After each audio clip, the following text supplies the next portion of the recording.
Okay, good morning, everyone. All right, in chambers, we went over a number of objections, and I made some rulings. So let's start with the defendant's objections to some of the exhibits that the state wanted to put in. Mr. Ng, did you want to address that? Thank you, Your Honor. Mr. Gray and I had a chance to go over almost 400 exhibits over the weekend, and we raised objections to several of them for the court's review. I understand the court is making a ruling that some of the exhibits are admissible and some may not be, but we did make an objection to exhibits 3 and 4, 239, 240, 241, which are Spark of Life exhibits. We object to the Spark of Life testimony. We understand the case law, but we respectfully disagree with the Supreme Court's case law on that. Already only one photograph is necessary, and that's why we object to those. We also objected to... Okay, let me put on the record what my ruling was on that. The state wanted to put in 5 Spark of Life photographs.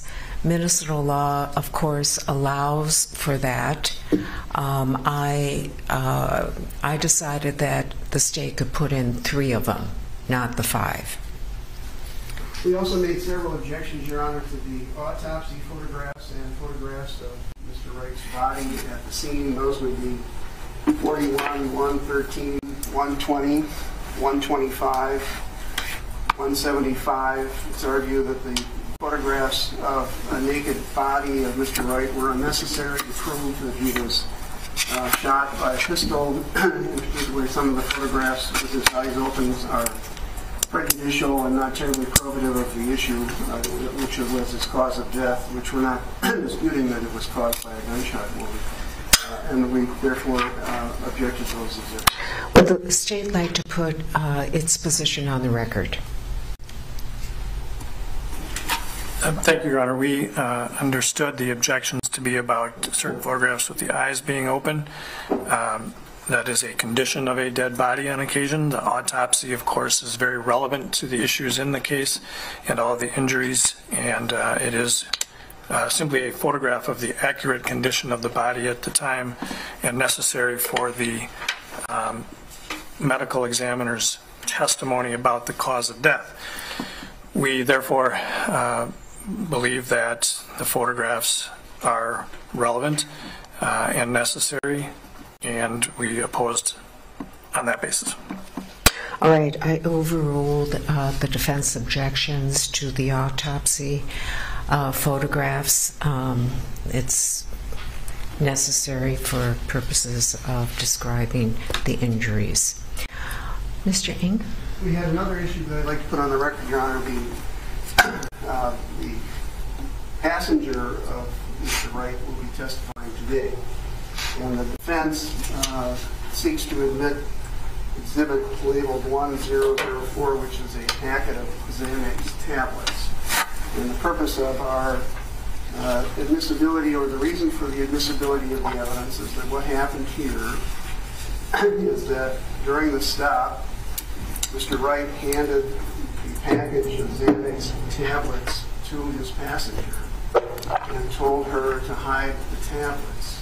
She then hid the tablets in her perineum.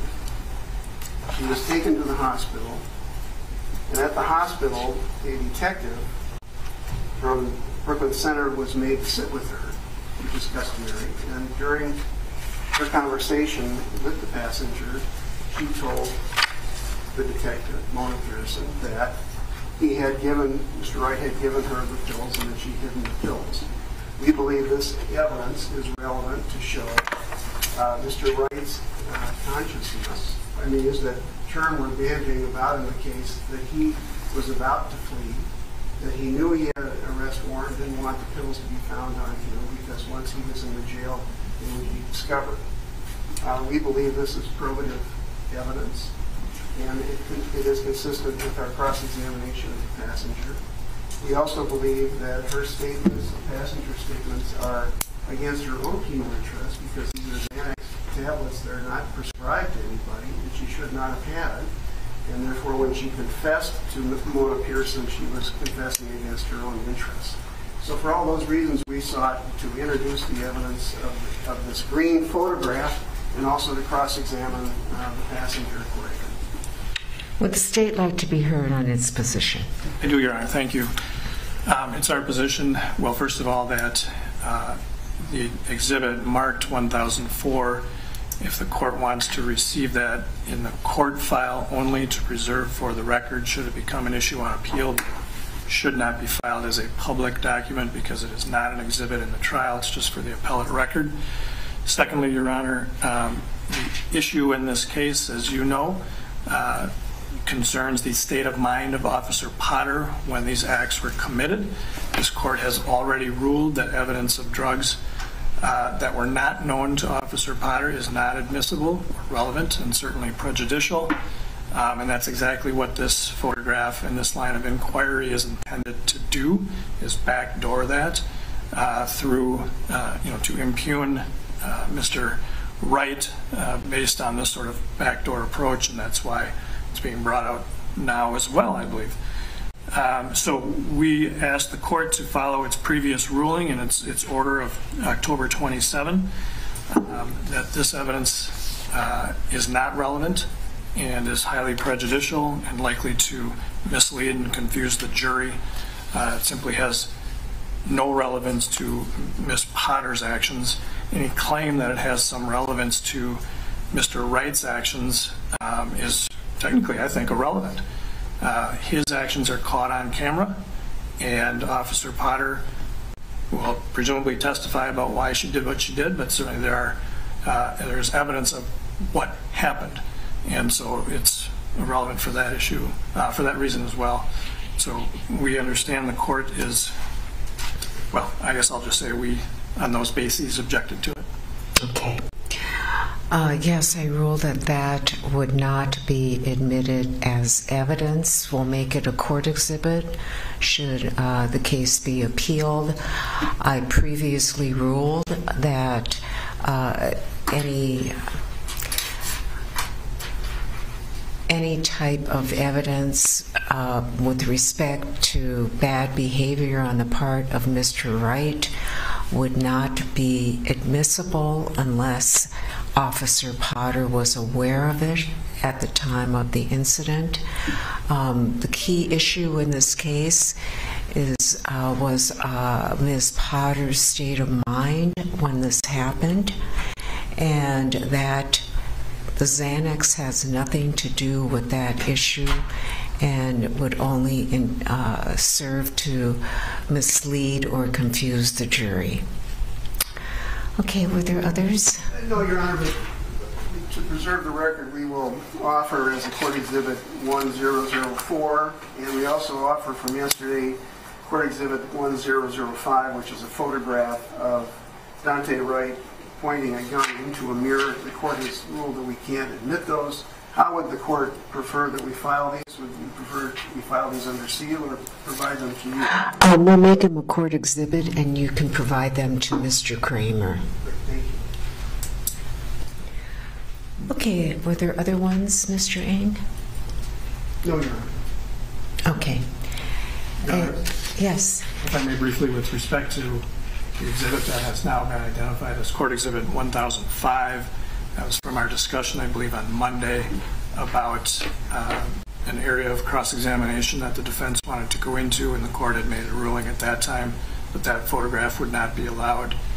I can't remember if we made a record about this on Monday, but that's what the Court Exhibit 1005 is. And again, I would ask that that not be filed publicly, but made part of the court file for appellate review. Right, we dealt with that yesterday, actually, but did not make a record of it. So that will not be admitted, but will be a court exhibit. Okay, anything further from the defense? No, Your Honor. Okay, is there anything from the state? Your Honor, we did also deal with objections to Exhibits 29, 30, and 31, defense objections, and we would,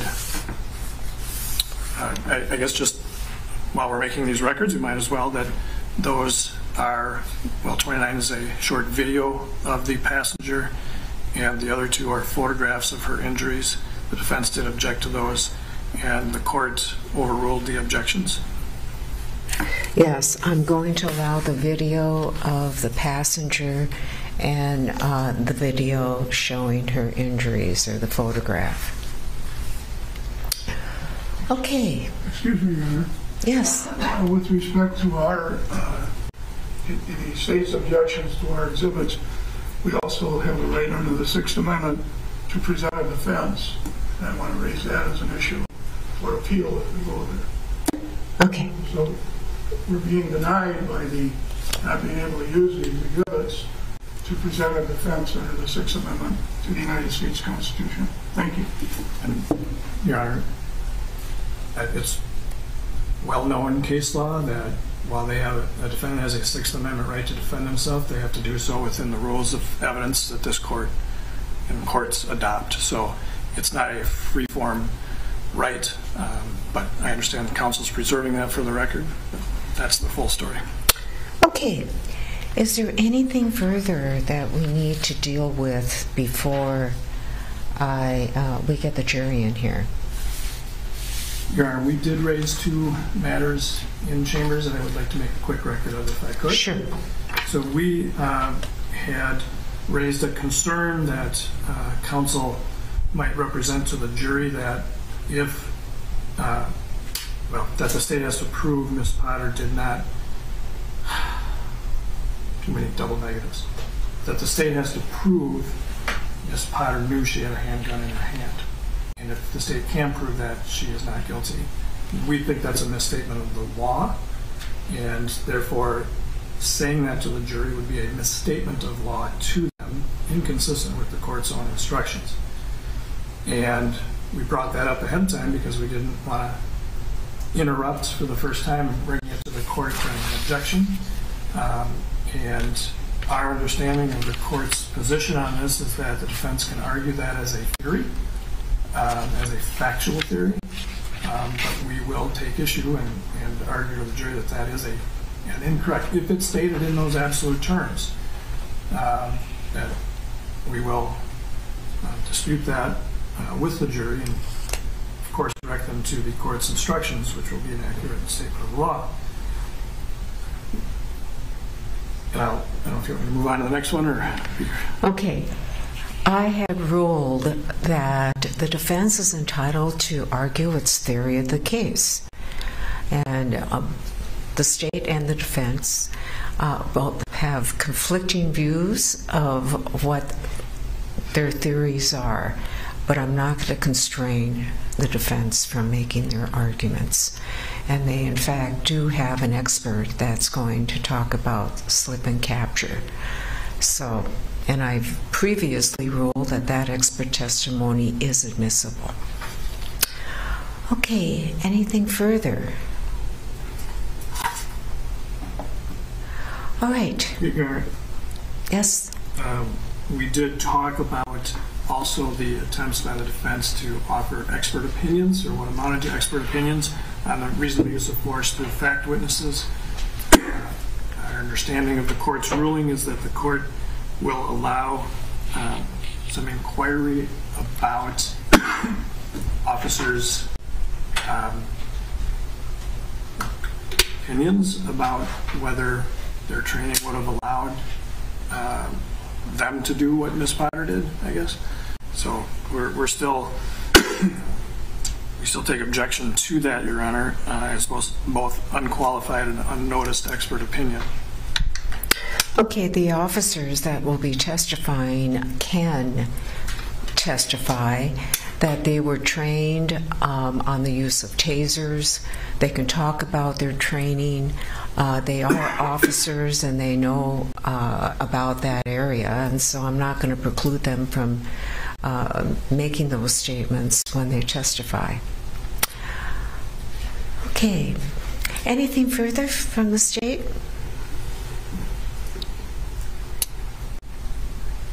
No, Your Honor, thank you.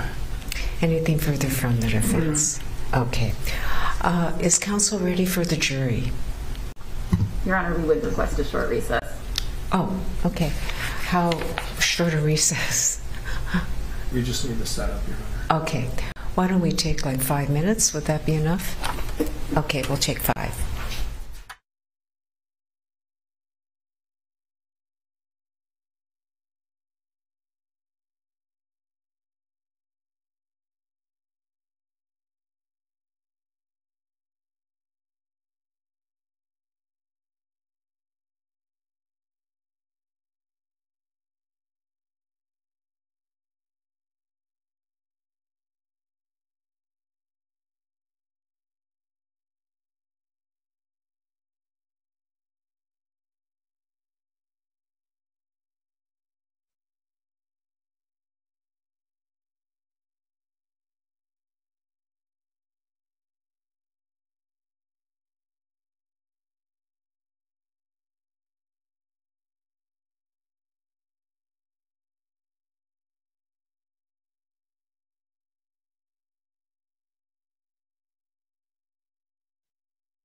objection?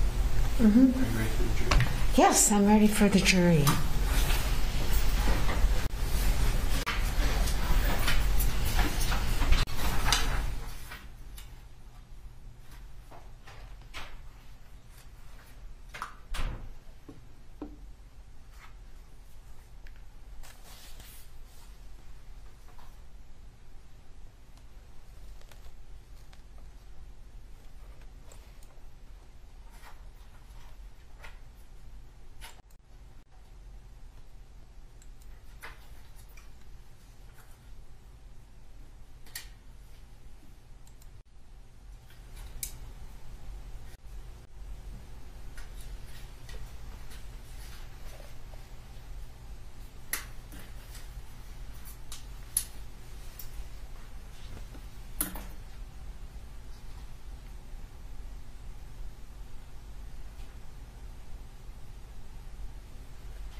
Good morning, members of the jury. Please be seated.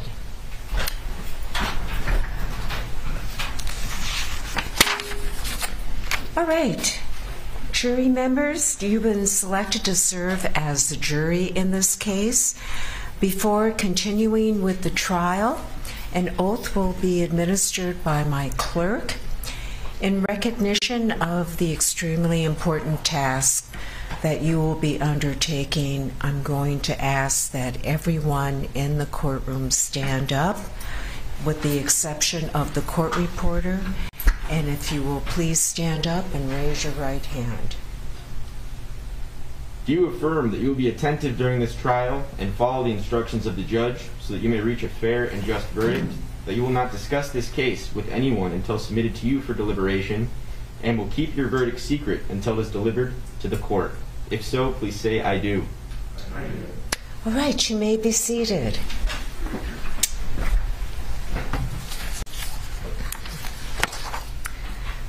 Jury members, you have been selected to serve in this criminal case because the parties believe that you would be fair and impartial jurors to decide this case. It is important that you be able to hear and see everything that takes place during the trial. If you have difficulty hearing or understanding what a witness is saying, or if a witness or an attorney should block your view, please raise your hand immediately so that we can correct the problem. The state of Minnesota has charged this defendant with the crime of manslaughter in the first degree and manslaughter in the second degree. To these charges, Ms. Potter has entered a plea of not guilty. By her plea, the defendant denies the charges which have been made against her and places upon the state of Minnesota the burden of proving defendant's guilt beyond a reasonable doubt. The defendant is presumed innocent of the charges made. This presumption remains with the defendant unless and until the defendant has been proven guilty beyond a reasonable doubt. That the defendant has been brought before the court by the ordinary processes of the law and is on trial should not be considered by you as in any way suggesting guilt. The burden of proving guilt is on the state. The defendant does not have to prove her innocence. Proof beyond a reasonable doubt is such proof as ordinarily prudent men and women would act upon in their most important affairs. A reasonable doubt is a doubt based upon reason and common sense. It does not mean a fanciful or capricious doubt, nor does it mean beyond all possibility of doubt. The trial in this case is about to begin. Here are some basic rules about your job as a juror. Your job will be to decide what the facts are in this case by considering the evidence. As judge, I will apply the rules of evidence and tell you what you can and cannot consider as evidence. Well, what is evidence?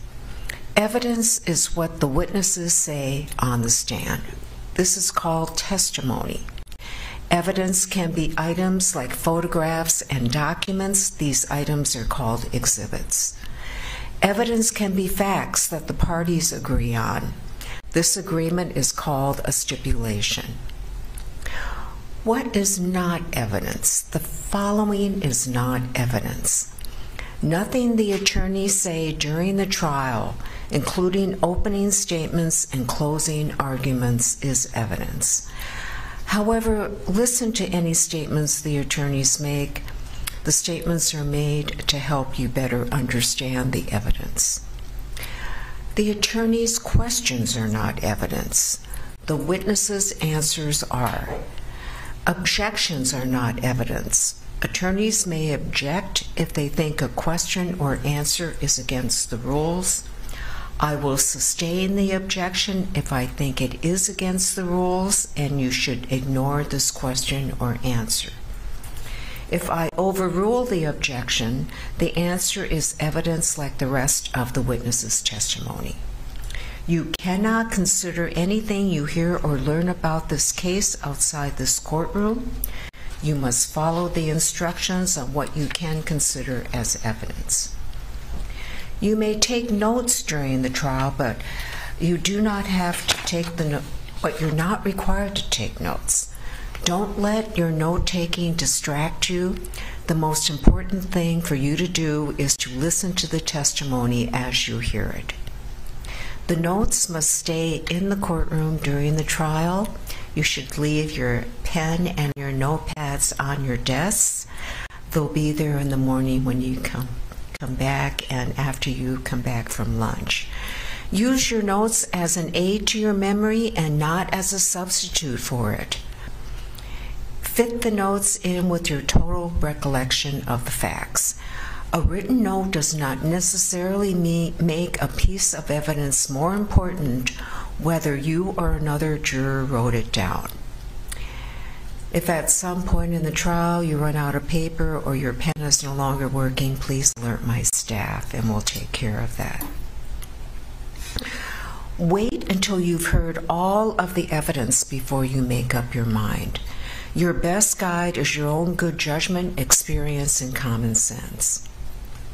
You must decide which testimony to believe and how much weight to give it. In deciding this, you may consider the following. Will a witness gain or lose anything if the case is decided a certain way?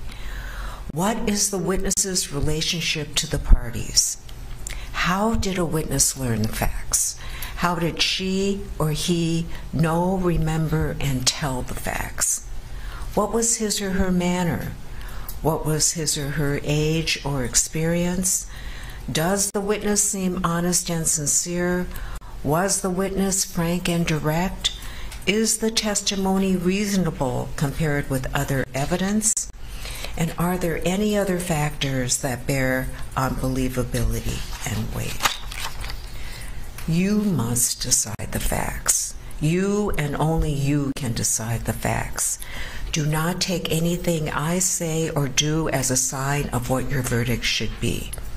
Once the facts are decided, you must follow the law.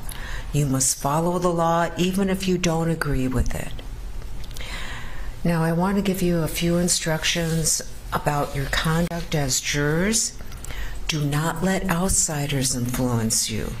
Do not discuss this case with other jury members during the trial. You will have plenty of time to do this at the end of the trial once you have heard all the evidence and I've excused you to the jury room with my instructions and the verdict forms. Do not talk to anyone involved in this case. This includes the defendant, the lawyers, and the witnesses. If anyone tries to discuss this case with you outside the courtroom, report this to me or one of my staff. When you go home during the trial, do not talk to your family, friends, or others about the case. You may tell them that you are a juror on a criminal case, and that is all that you should tell them. Do not report your experiences as a juror while the trial and deliberations are going on. Do not email, blog, tweet, text, or post anything to Twitter, Facebook, MySpace, LinkedIn, Google+, YouTube, or any other social networking sites about this trial. Do not visit any chat rooms where this case may be discussed. Do not read or listen to news reports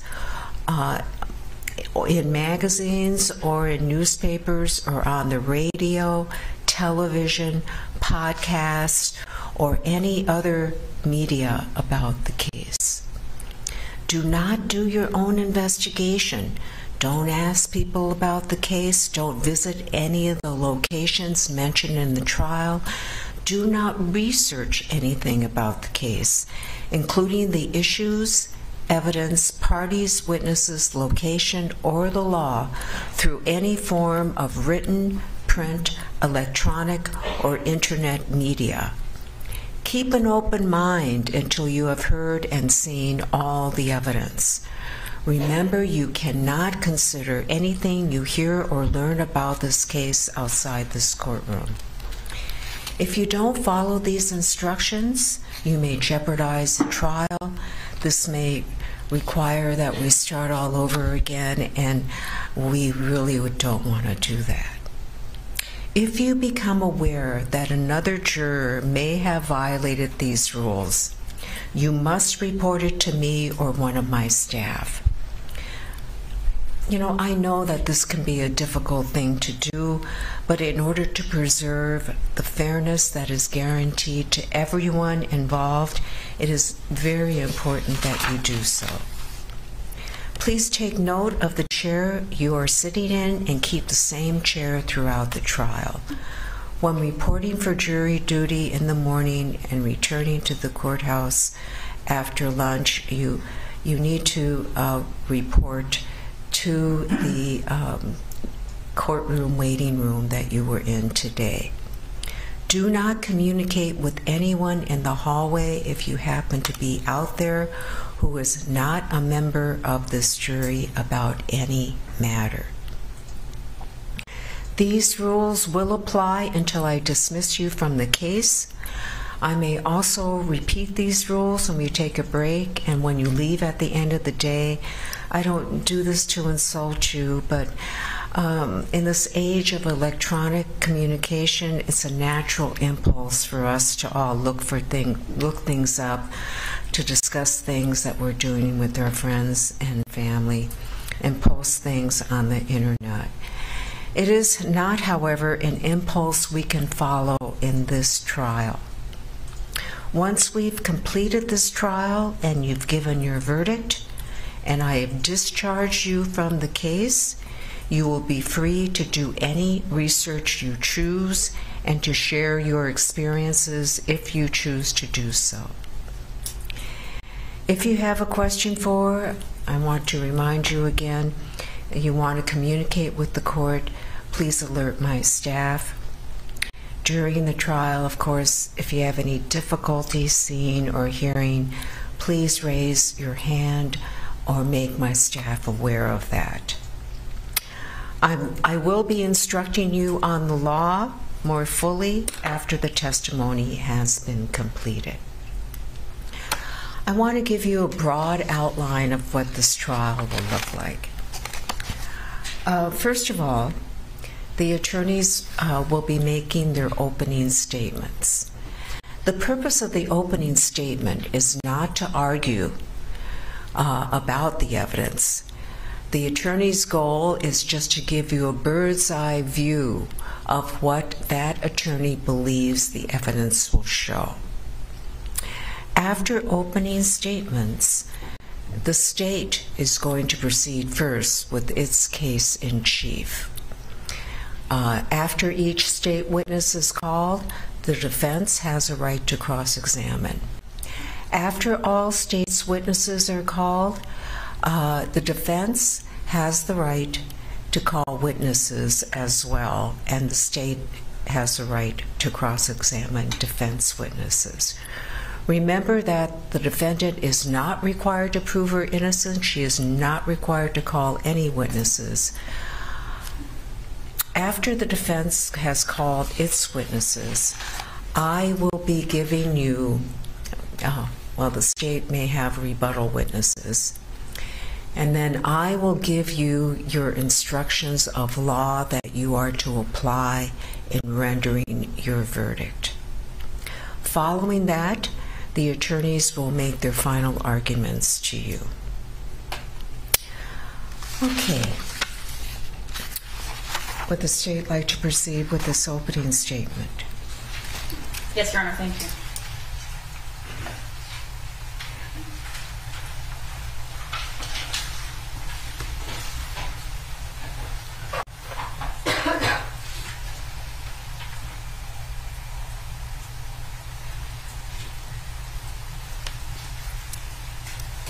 Police officers occupy unique positions of power and responsibility in our society. They hold positions of public trust, and they commit themselves to public service. They are accountable to the communities that they serve. And Brooklyn Center police officers are no exception. Their fundamental duty is to protect the sanctity of life. To do this job, the job of a Brooklyn Center police officer, they promise to safeguard lives. They promise to serve and protect, to maintain calm and develop self-restraint, and to be constantly mindful of the welfare of others. They promise never to employ unnecessary force or abuse. This is the oath of a Brooklyn Center police officer. I will never betray my badge, my integrity, my character, or the public interest. I will always have the courage to hold myself and others accountable for our actions. This is the standard they hold themselves to, and they take an oath to do so. Their duty to their badge and to the community is to protect life, not to take life. Now, they are also required to abide by a code of ethics.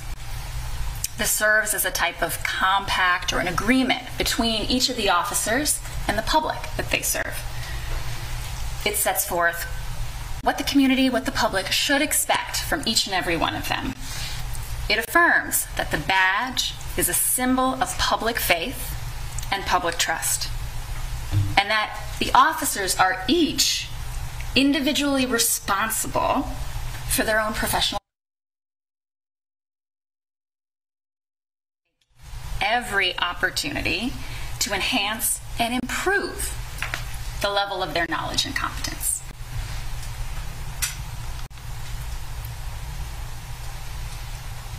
These officers carry deadly weapons every day on the job, and they receive extensive training in order to carry them. They're trained professionals.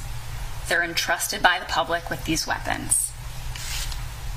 Every day they put on their uniforms and they go to work, and they go to work out on the streets of our communities. They're trained to do this job. They're trained to interact with people of all walks of life, trained to interact with people in crisis, trained to interact with people on their worst days, trained to interact with people who may very well not want to interact with them at all.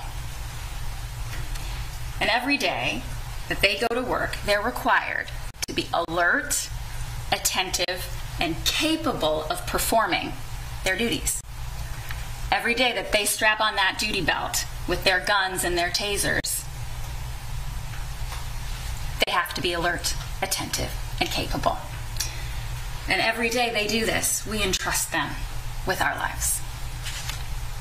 These officers have the responsibility to be mindful and attentive and acutely aware of the weapons that they carry and the risks associated with those weapons.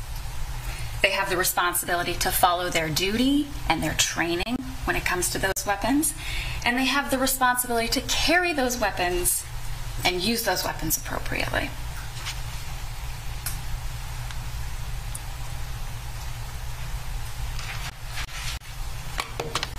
We trust them not to use those weapons rashly or recklessly, and we expect not to be shot dead on the street for no reason. We expect them not to betray their badge, and we expect them to uphold their oath. We trust them to know wrong from right and left from right. This case is about an officer who knew not to get it dead wrong, but she failed to get it right.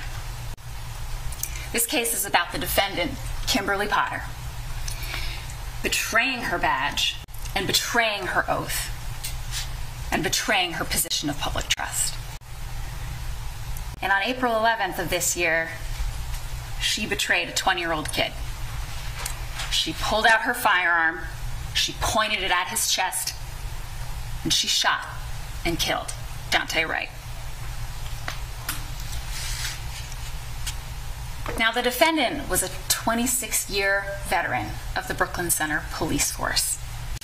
For 26 years, she went out on the streets with the obligation to serve and protect. She had those same duties and those same responsibilities as every other Brooklyn Center police officer. That same fundamental duty to protect the sanctity of life and to safeguard life. She was bound by the same rules, the same policies, and she was bound by the same code of ethics. And you'll hear about the Brooklyn Center policies. We'll touch on those a little bit. And you'll hear about the defendant's training on things like the use of force, the use of firearms, and the use of a taser. And you'll hear she was trained not to use unnecessary force. She was trained not to shoot an unarmed driver. She was trained not to fire into a vehicle. And she was also trained not to use her taser on a fleeing suspect. And she was trained to be aware of the differences between her gun and her taser. And importantly, she was also trained about the risks of pulling the wrong weapon, and that drawing and firing the wrong weapon could kill someone.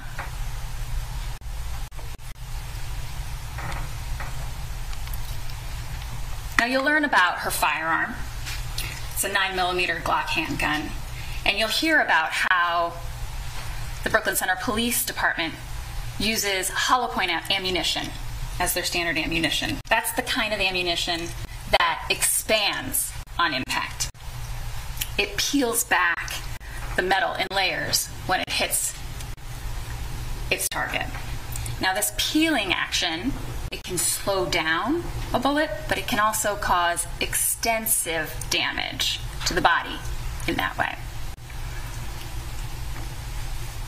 This is a common type of ammunition used by law enforcement. And not only will you hear about the ammunition and the firearm, you'll hear about her taser, a Taser 7. Now, a taser is a conducted energy weapon that shoots out 2 probes when you press the trigger. And those probes are supposed to attach to the skin and deliver an electric shock. And they do this because they're designed to incapacitate someone through something called neuromuscular incapacitation. And basically what that means is your muscle seize up so you can't move. And they can also be used to inflict pain. And you'll hear about the weapons from the witnesses in this case. But every day that the defendant, Kimberly Potter, went to work, she strapped on her duty belt with her gun and her taser and all of the other options available to her on that belt. And every day she put on her duty belt, she carried her weapons in the same way. She carried her Glock, her firearm, on her right side. The defendant is right-handed. She carried it on her right side, her dominant side. And she carried her taser on her left side, her non-dominant side. Something you might also hear referred to as her reaction side in some of these policies. She was trained to carry her weapons in this way, and she was trained on how to use them and how not to use them. And you will hear about that training, and you will learn that she had firearm training and taser training every single year. She had to be requalified on her firearm every year. She had to be tested and recertified on her taser every year in order to carry it. And she had additional training just a month before this incident. On March 2nd of 2021, she passed all the requirements to be certified on this Taser 7.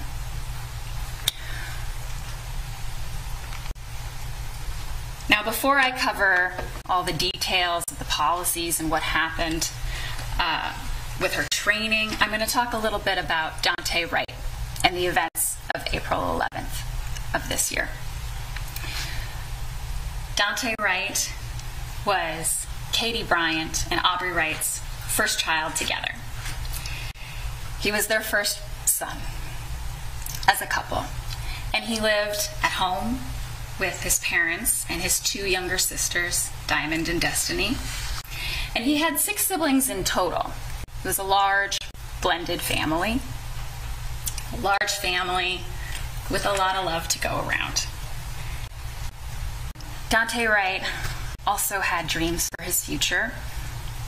When he was little, he wanted to be a professional basketball player. Who doesn't? And as he got older, he had a number of jobs in retail and food service. And you'll hear that he spent some time working with his dad at the same shoe store. And not long before his death, he had plans to enroll in a trade school to pursue a career at Summit Academy.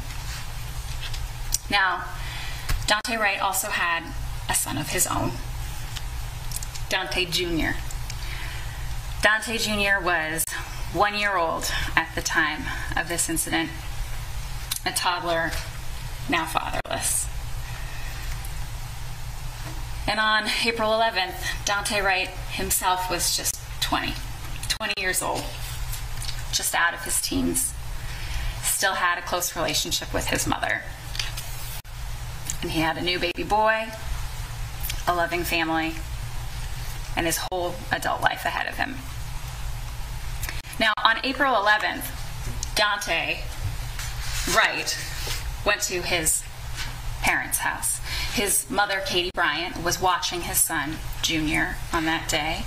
And Daunte Wright had recently been given the family car, a white Buick, as his own. And he was excited about that. And after getting this car, that was now his own, he wanted to get a car wash. That's what his plan was for April 11th. So his mom, Katie Bryant, gave him some money, and he left with his girlfriend, Elena Albrecht Payton, in the car. He headed out, and he later called his mom to figure out where he should go, which car wash was the right one. But he didn't make it. He never made it to the car wash that day. And he never made it home. Why? Because he was shot dead in his car in the middle of the day by the defendant.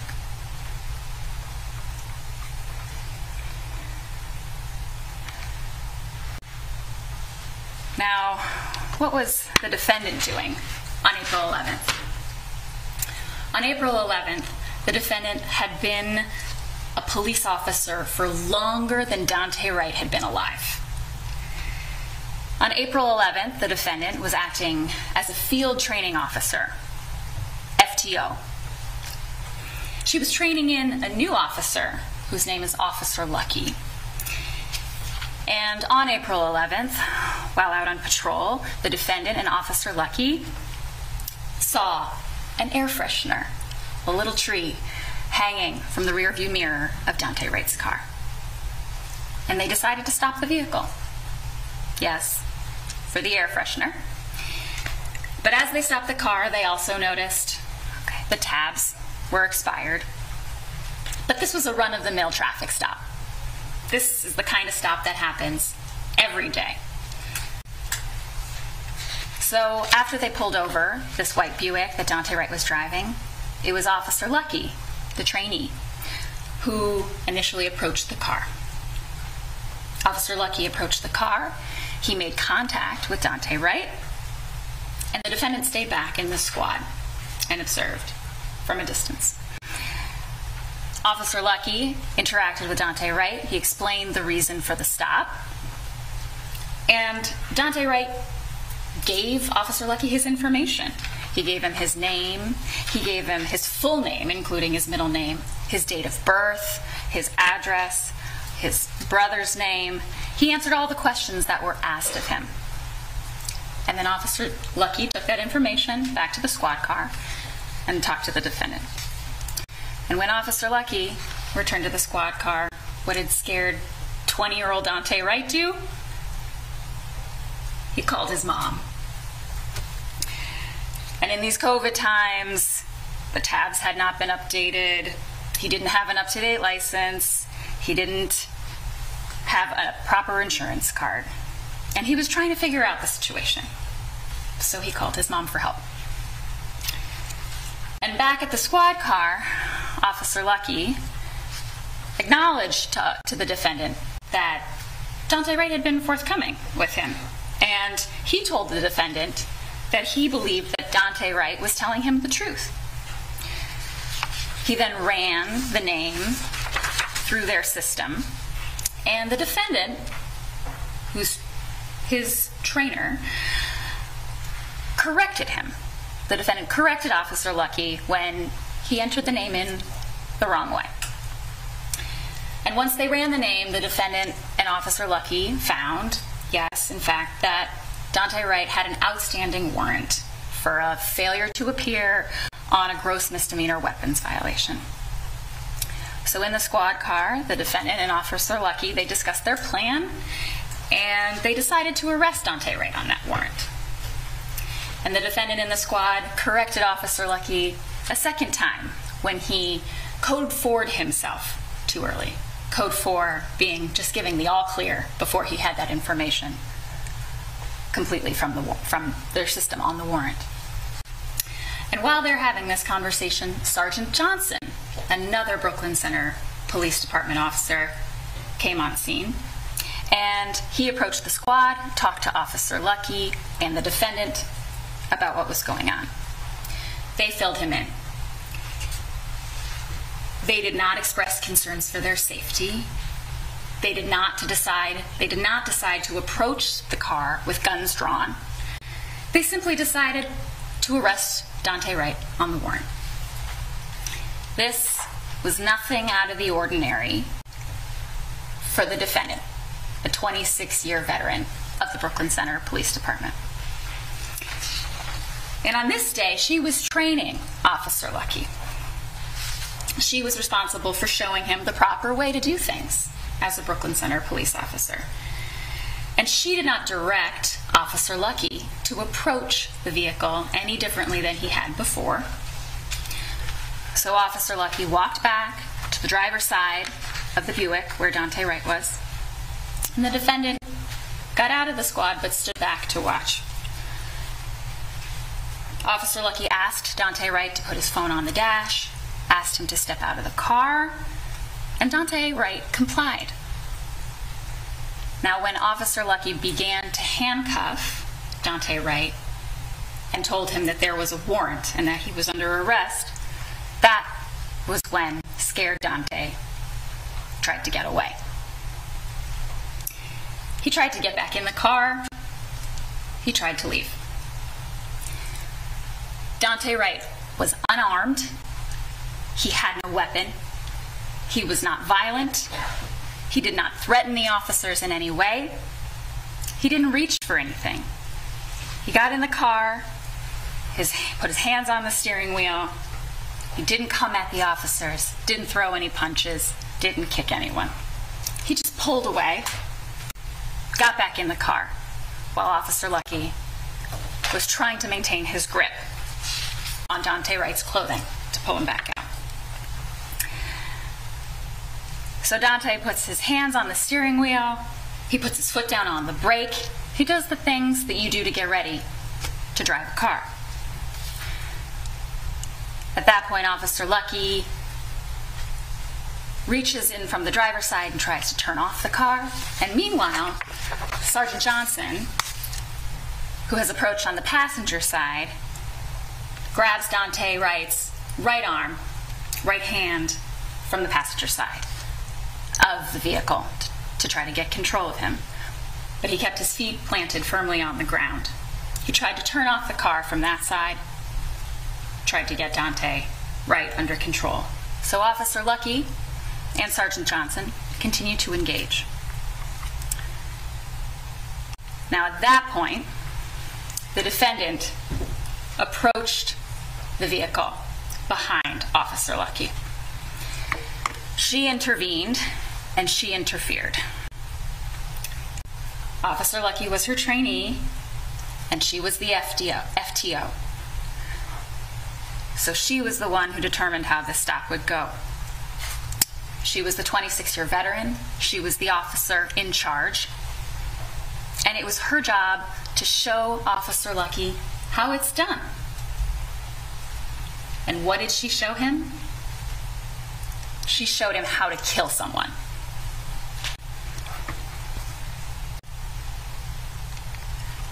Now, as soon as she gets involved, she escalates the situation. She acts rashly and impetuously. She draws her firearm. She draws it with her right hand from the right side of her duty belt, where she's always kept her gun. She draws it with her finger on the trigger, and she points it directly at Daunte Wright's chest. Now, at the same time, there are two other officers, as you can see here, with hands on or interacting with Daunte Wright. Officer Lucky is to the front of her and sometimes to the side, and Sergeant Johnson on the other side of the vehicle. And Daunte Wright's girlfriend, Elena Albrecht Payton, is in the passenger seat, right next to him. They're all within a few feet of the muzzle of the defendant's gun. Now, the defendant says, "I'll tase you." And then she says again, "I'll tase you," a second time. And then, "Taser, taser, taser," which prompts the officers to let go of Daunte's arms and then disengage. But she points the gun at Daunte for more than 1, 2, 3, 4, 5.5 seconds. Aims, pulls the trigger, and fires into his chest. And when she pulled that trigger, these people were all still around him, including these two other officers, Officer Lucky and Sergeant Johnson on the other side, and Elena Albrecht Payton in the passenger seat. And when she pulls that trigger, she fires directly under Officer Lucky's face, with Officer Lucky's arm reaching over the top of where her gun is. When she pulls that trigger, Daunte Wright is in the driver's seat of that car. He has his foot off and on the brake, and the car is running on a busy street in the middle of the day. She did all this despite her training. She had been trained year after year after year to prevent this kind of thing from happening, but she did it anyway.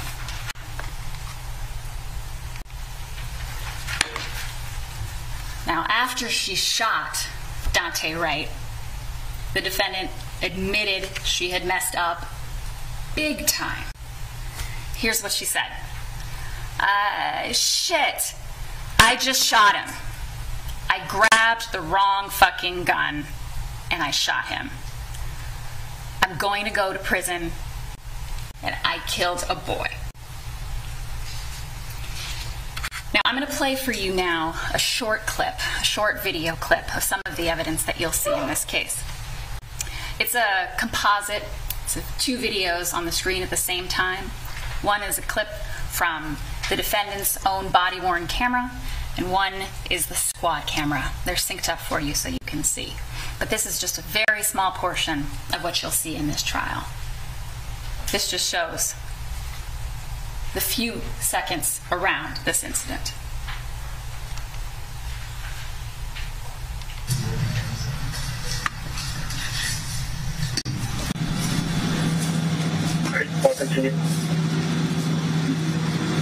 Sam Stefano.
Members of the jury, There is no do-over when you walk the streets with a loaded firearm. When you're entrusted with a deadly weapon as part of your job, there's no do-over when you take a young man's life. Now, this was exactly what she had been trained for years to prevent. But on April 11th, she betrayed her badge and she failed Daunte Wright.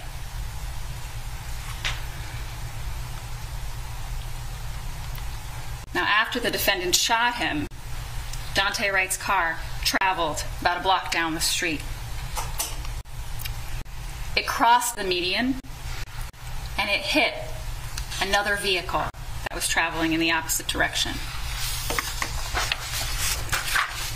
And you'll hear from Patricia Lundgren, who was driving that other vehicle. She and her husband were coming down the road when they were hit by Daunte Wright's car.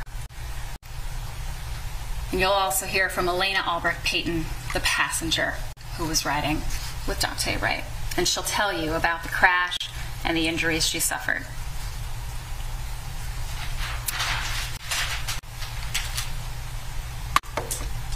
Now, you'll also see and hear about the fact that after the defendant shot Daunte Wright and the car crashed a block away, she didn't do anything to help him.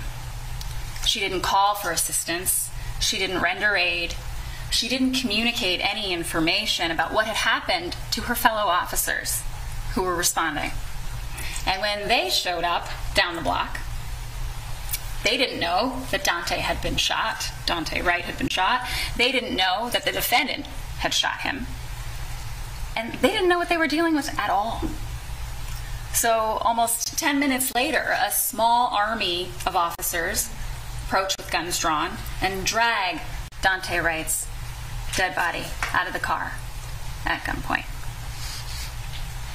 And the defendant did nothing. You'll also hear from paramedics that Daunte Wright was declared dead on scene.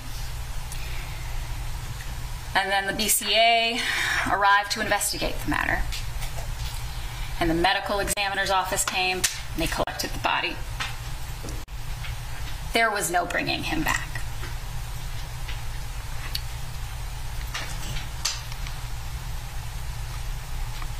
You'll hear from the medical examiner, the assistant medical examiner in this case, who conducted the autopsy, Dr. Jackson. And he'll tell you about his examination, his autopsy procedure, and his findings in this case. And you'll see photos of Daunte Wright's injuries. And you'll see that gunshot wound that tore through his heart. Dr. Jackson will also tell you that he recovered a projectile from Daunte Wright's body, the bullet, after it ripped through his insides and got lodged in his chest wall. And he'll describe for you the condition that it was in, that peeling back of that metal, and how that's consistent with a hollow point bullet. And he'll also tell you about his findings on cause and manner of death. The cause of Mr. Wright's death was a gunshot wound to the chest, and the manner of Mr. Wright's death was homicide. You'll also hear from a use of force expert in this case, who will tell you about the use of the weapons at issue here. And he'll tell you that it was objectively unreasonable for the defendant to use her firearm. And he'll tell you that even the use of the taser would have been unwise under these circumstances. Members of the jury, I'd like to take a moment to discuss what this case is not about. It's not about intent to kill. That's not why you're here today. Objection argumentative. The objection is overruled. Thank you, Your Honor. The judge will give you the law, and she'll give you instructions on the law to apply at the end of this case. But intent is not an element of any of the charges at issue here, and it's not something that the state will have to prove. that the defendant didn't intend to kill Mr. Wright or that she didn't mean to shoot him with her gun, if you hear those things, they have nothing to do with the charges at hand. Indeed, if the defendant had meant to do these things, if she had meant to shoot her gun into Daunte Wright's body, we would be talking about intentional murder and not the charges at hand. And that's not the case you have before you. The defendant is not charged with intentional murder. No one will say that she wanted him dead. No one will say that she wanted this to happen. And no one is even saying that she meant to shoot him with her gun. But the evidence will show that's what she did. She fired her gun at point-blank range into Daunte Wright's chest. She unholstered her weapon, she drew it, she aimed it, she pointed it directly at Daunte Wright. And she pulled the trigger and she shot him in the chest. And she did those things without bothering to confirm what was in her hand. Firing a weapon, blindly assuming it to be a taser, after drawing the wrong weapon from the wrong side. She did all those things with a gun. That's what she actually did.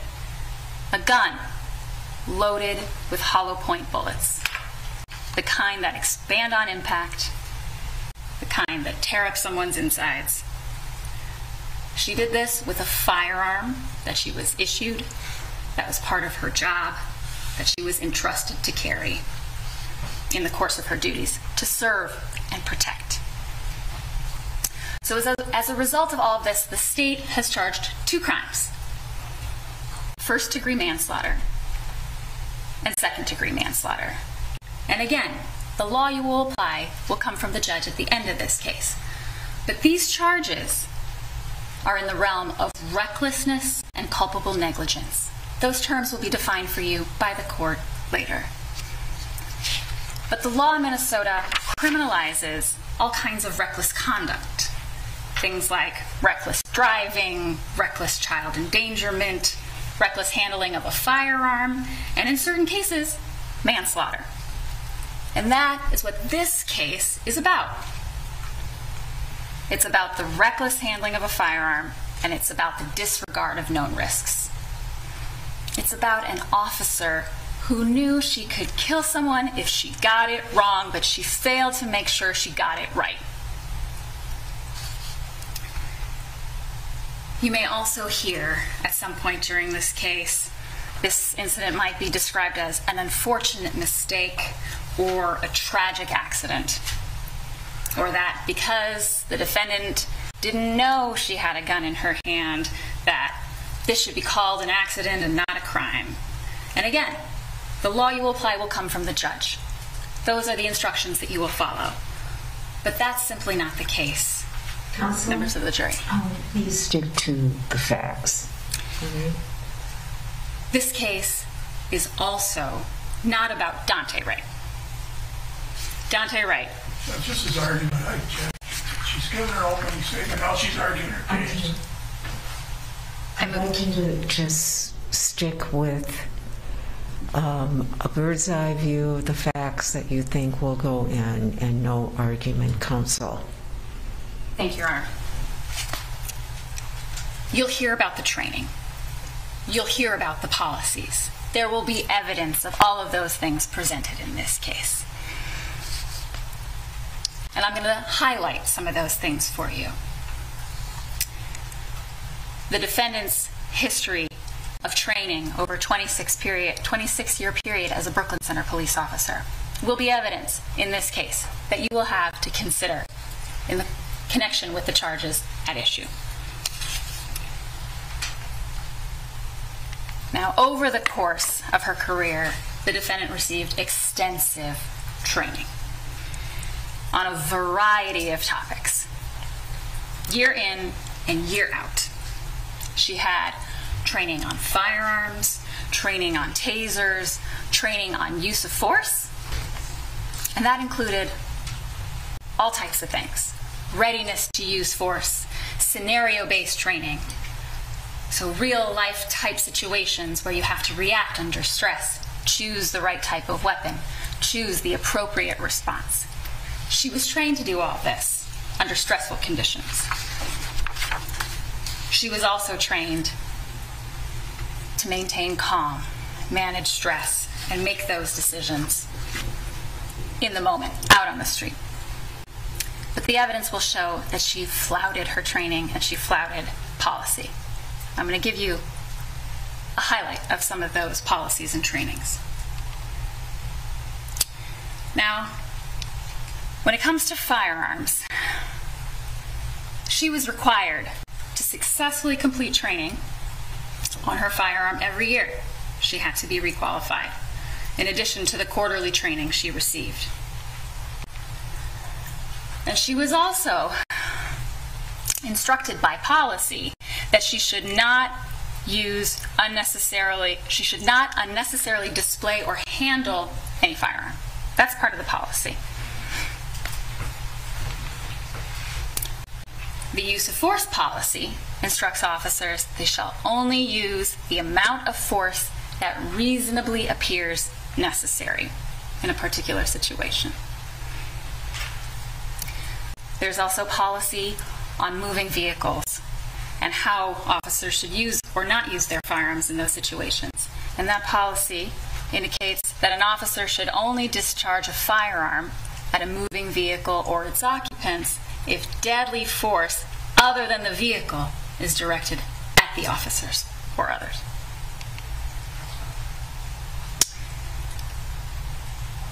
Policy also says that officers should not utilize firearms during an ongoing pursuit unless the conditions and circumstances meet the requirements for deadly force.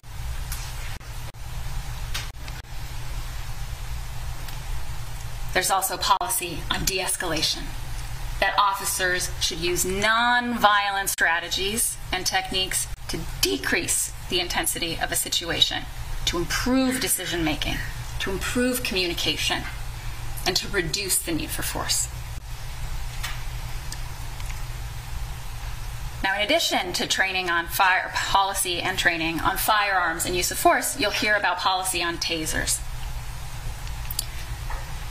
And the policy on tasers for Brooklyn Center is known as Conducted Energy Device Policy. And policy says that the purpose of the taser is to control violent suspects as opposed to fleeing suspects. And that appropriate use should result in fewer serious injuries to both officers and suspects. And you will see that mere flight from a pursuing officer is not good cause for the use of a taser. And you will also learn that Brooklyn Center policy says that the use of a taser should be avoided where collateral injury might result. Collateral injury, meaning someone else could get hurt or killed. And that includes on individuals who are operating vehicles. You'll also hear that tasers require training as well in order to carry them. That in order to carry a taser, officers have to complete successfully their department training. Now you'll learn that policy also dictates how those should be carried in a reaction side holster. Again, that's the non-dominant side, on the opposite side of the duty weapon. It also requires that those items be distinctly marked, that they look different, and that officers should not hold them both at the same time.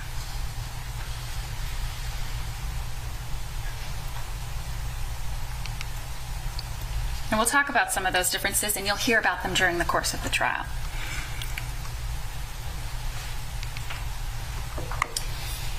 Now, you'll see in this picture the defendant's taser, Taser 7, up top in yellow, and the Glock 9mm handgun pictured at the bottom. And you'll hear about the differences between these two items. The color, for one, well, it sounds like stating the obvious, perhaps. The taser is bright yellow, the Glock is black. The differences in weight you will learn about. Now, the taser weighs 0.94 pounds, and the Glock, the firearm, when loaded with 17 rounds of ammunition, it weighs 2.11 pounds. That's more than twice as much. Now, you'll also hear about the differences in safety, in the display, and the laser that comes on the taser, and the holster location. And I'll talk about those things too. Now, when it comes to the safety, a safety is just a mechanism or a button of some kind, a switch in some cases, that makes a weapon inoperable. And the Taser 7 has a safety on the side that you have to flip up right there in order to arm the device. It has to be engaged. And the Glock, the firearm, has no safety switch like that. It has a trigger safety. So basically, you pull the trigger on the Glock and it fires. Now, when it comes to the display, well, when you flip up the safety on a taser, it arms the device. It means it's ready to use. And when you do that, when that switch is lifted up, three things happen. A display screen comes on the back of the taser. Green and red laser lights appear coming out of the front of the taser, and they appear on the target that you're aiming at. And the flashlight also turns on. And that display screen is pictured here on the back of the taser. It faces the operator who's holding it. The person holding the taser sees this display screen when it's on. And the lasers, the top laser comes out of the top cartridge, a green laser light that appears on the target showing where that top prong would deploy. And depending on which cartridge you're using, one of two red laser lights appears. But there's a green light and a red light that appear on the target when you aim the taser after it's been armed. Now, you'll also see for yourselves and hear about the defendant's duty belt that holds her gun and her taser holsters. Now, on the right of the screen is the taser in its holster. The taser holster is made of plastic. It has a latch right here that has to be depressed. You have to push down on a button to release the taser from its holster. You press down on that button and then rock the taser backward. The taser has to lean back, rock back, to be pulled up and out of the holster. Now, the firearm holster, which is on the left side here, empty in this photograph, is made of a soft leather-like material, and it has a snap that just releases and the gun comes straight out.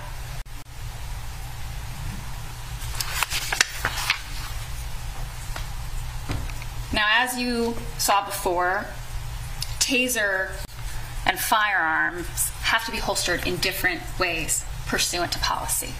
The policy requires that the taser be carried on the reaction side, the non-dominant side.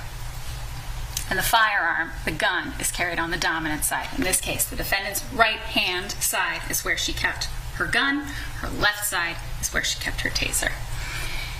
Now, you'll hear about that requirement.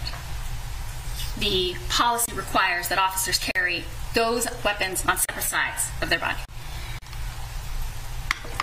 Officers are given the choice when it comes to how those tasers are positioned on their non-dominant side. Now, the choice is a cross draw or a straight draw. Now, for a cross draw, the officers use their right hand, reach over the body with the right hand to pull out the taser.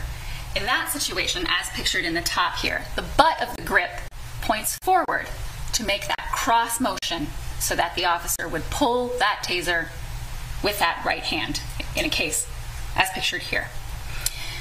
Now, the defendant had her holster set up in a straight draw. The added protection of having the taser come out with her left hand. When a taser is positioned on the left side of the body in a straight draw, the butt of the gun points backward, and the officer has to rock the taser out and pull it up with the left hand. Straight draw taser is to be drawn with the left hand. The defendant had her duty belt and her holsters positioned so that she would have to draw her taser with her left hand.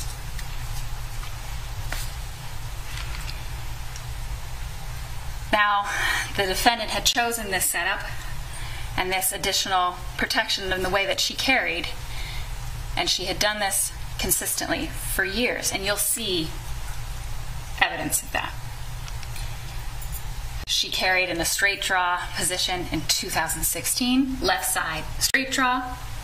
2017, left side straight draw. 2018, left side straight draw. 2019, left side straight draw. 2020, again, left side straight draw, including April 11th of this year, left side straight draw. She had her taser positioned on her left side, as required by policy, with the added protection of straight draw, pulling it with her left hand. Her Glock, her firearm, again, by policy, on the right side of her duty belt. So the only weapon she draws with her right hand is her gun, not her taser.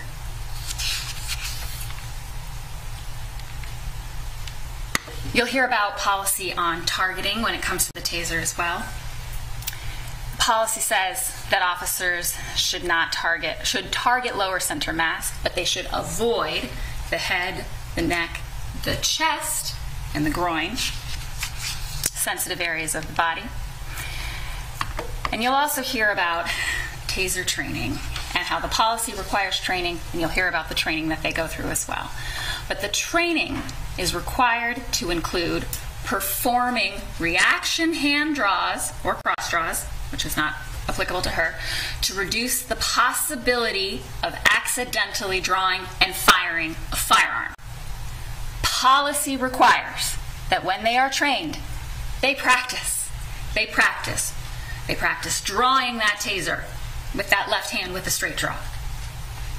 It's required by policy.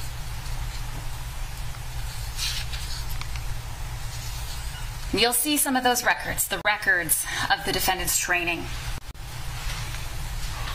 Every year she received classroom training, hands-on training, and instruction, practice on this taser, on the tasers that she was issued, and that included the recent certification.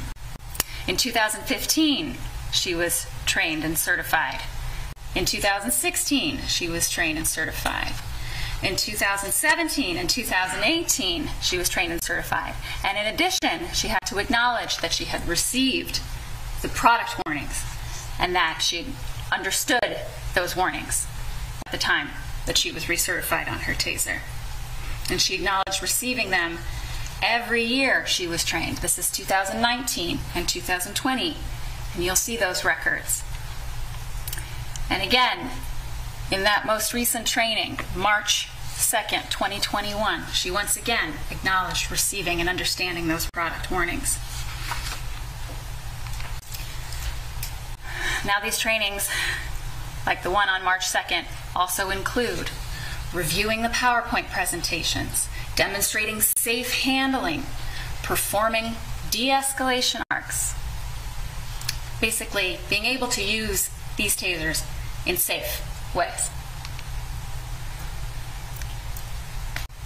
And again, on March 2nd, 2021, she indicated that she understood and received the warnings.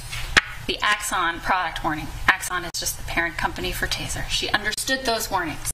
And what did those warnings say? They said, confusing a handgun with a CEW, a taser, could result in death or serious injury.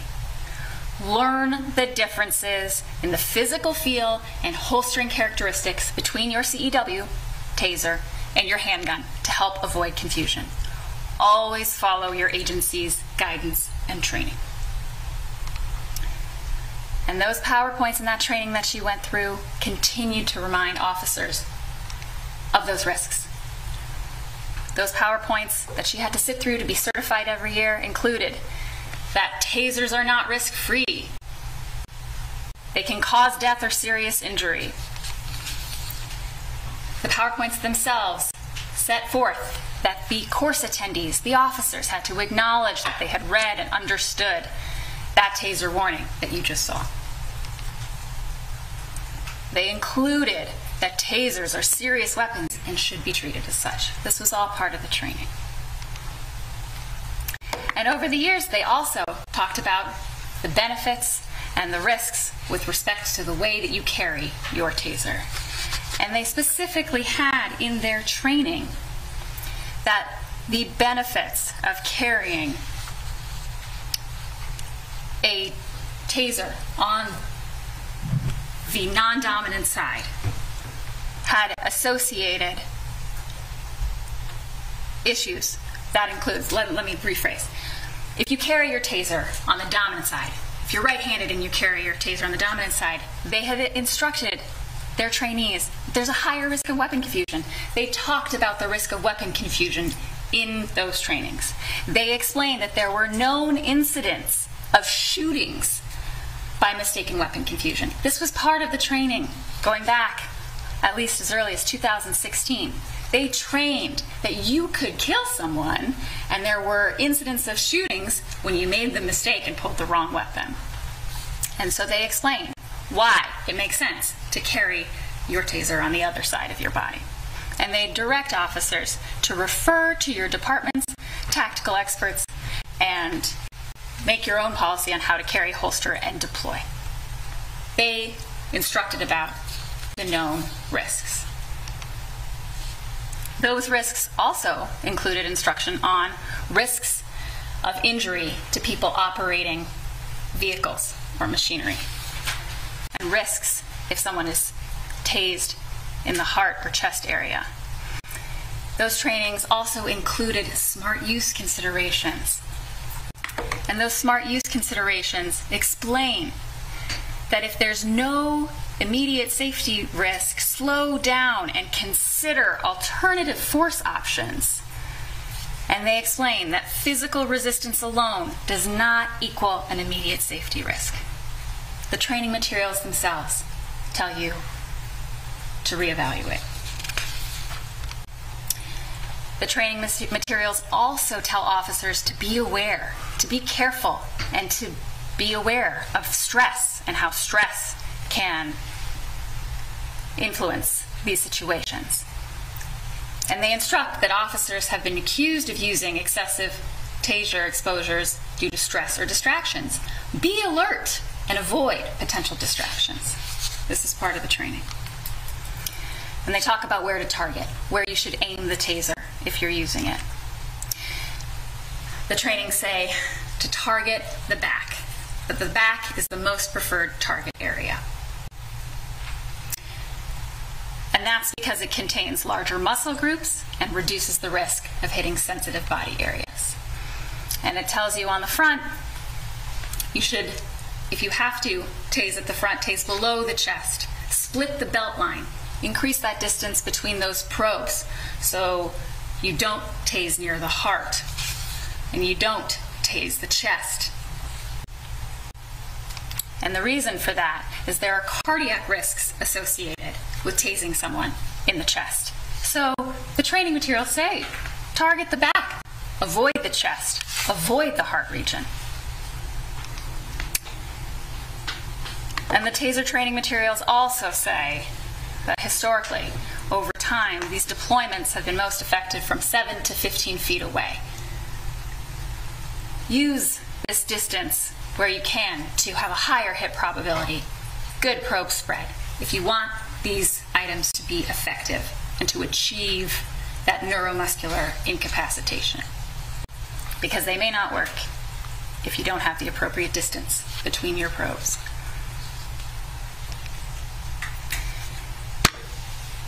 The TASER training materials also talk about a spark or functionality test. The training materials say that a full 5-second spark or functionality test should be conducted once every 24 hours. That's in the training materials. It's also in the policy.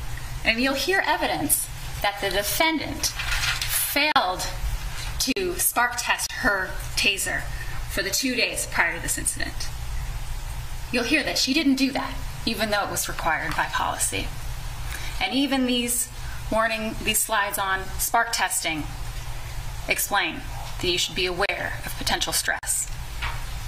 And over again, throughout the years, every time she's seeing these slides, she's seeing that the TASERs are not risk-free. That repeated messaging.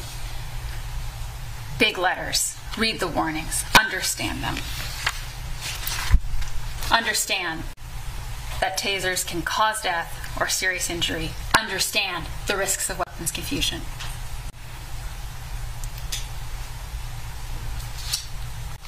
But the evidence will show that the defendant flouted that training, and she disregarded her fundamental duty to safeguard life. I killed a boy.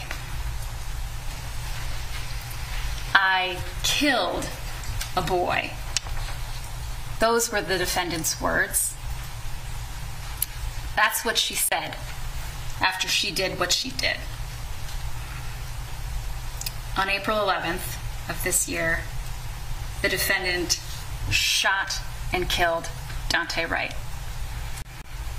a 20-year-old who had an air freshener hanging from his rearview mirror. A kid in a Heartbreaker jean jacket. But on April 11th of this year, Daunte Wright was not the heartbreaker. It was Daunte Wright who had his heart broken. And it was the defendant who broke Daunte Wright's heart when she fired a hollow point bullet straight into his chest. Thank you. Okay, members of the jury, we're going to take a 20-minute break before the defense has an opportunity to do an opening statement. Okay, so 20 minutes.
Okay, a couple of things. There are a media person here. I do not want you trying to talk to the families while you're in the courtroom, all right? Also, please don't leave until the jury leaves the courtroom. And that applies to the families as well as the attorneys and Ms. Potter, okay? All right, are you ready for the jury? All right. Thanks, Deputy.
Okay, welcome back, members of the jury. Please be seated. All right, the defense may present its opening statement.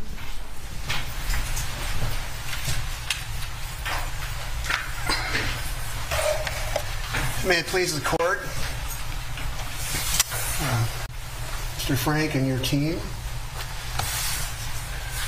Mr. Gray, Ms. Montgomery, former Officer Potter, and her family, her husband, sister-in-law, and brother, members of the jury. She said, "I'll tase you. I'll tase you." The language was direct, it was clear, it was unmistakable. And all Mr. Wright had to do was stop. He was told he was arrested on a warrant. He resisted. She said, "I'll tase you." And all he had to do was surrender.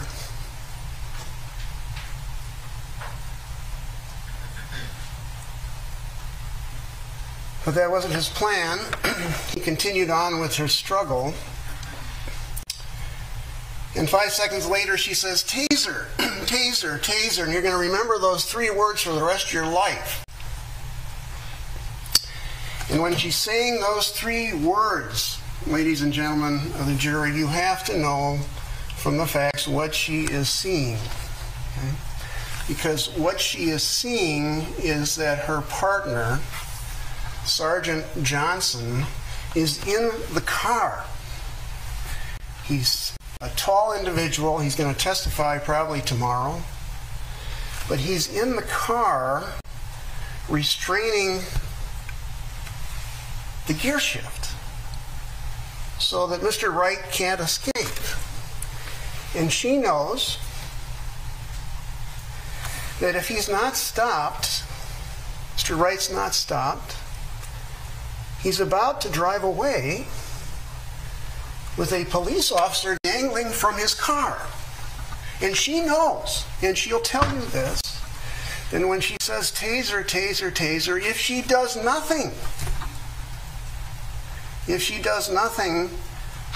Mr. Wright drives away and either substantially harms Sergeant Johnson or more likely he kills them.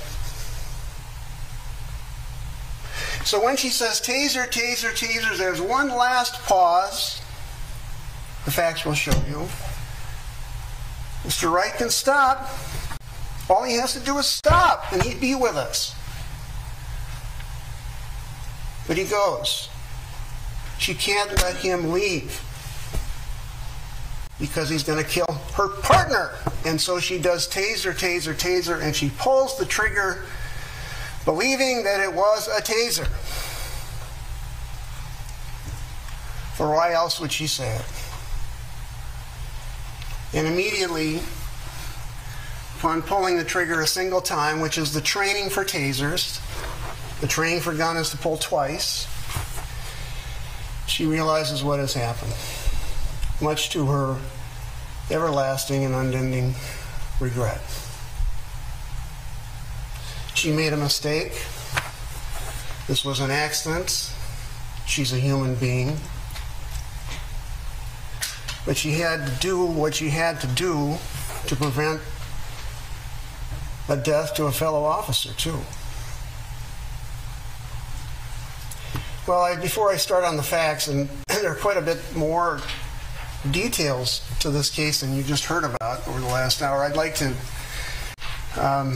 introduce myself once again. It's a great honor to be here. It's a great privilege to be a lawyer in America, I think, and to be able to stand before you in this distinguished court in a case of this magnitude.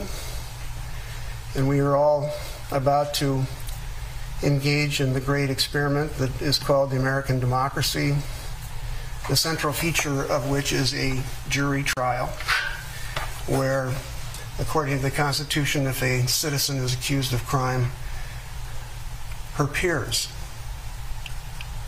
get to decide what the facts are and render a just verdict. It's humbling to be here, but a great honor to be her voice, along with Mr. Gray, to talk to you, to answer to the question she wants us to ask, and to present the evidence she wants us to present for her, and to finally argue for her at the end of the case, which will be done by Mr. Gray. It's a historic process that we're all engaged in, and I know you'll appreciate it, but it's been going on for hundreds of years, to over 200 years, in the American effort to be fair.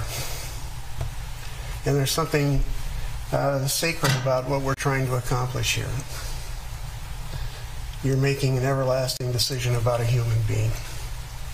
And there's hardly any greater responsibility than that. Well, this is an opening statement. It's meant for the defense and the state to give you a roadmap or an overview of the case. It's my chance to tell you what the facts are, many of which were left out. So here's what I'm going to do in the next half hour. I'm going to introduce the police officers to you, because they're just not there for a second. They have lives, they have careers, and you should know more about them. So I'll talk about Kimberly Potter and her life and her career. I'll talk about Sergeant Michael Johnson, and I'll talk about Anthony Lucky. I'll give you just an overview of who they are, which you should know about. Then I'll follow that by talking about what happened here.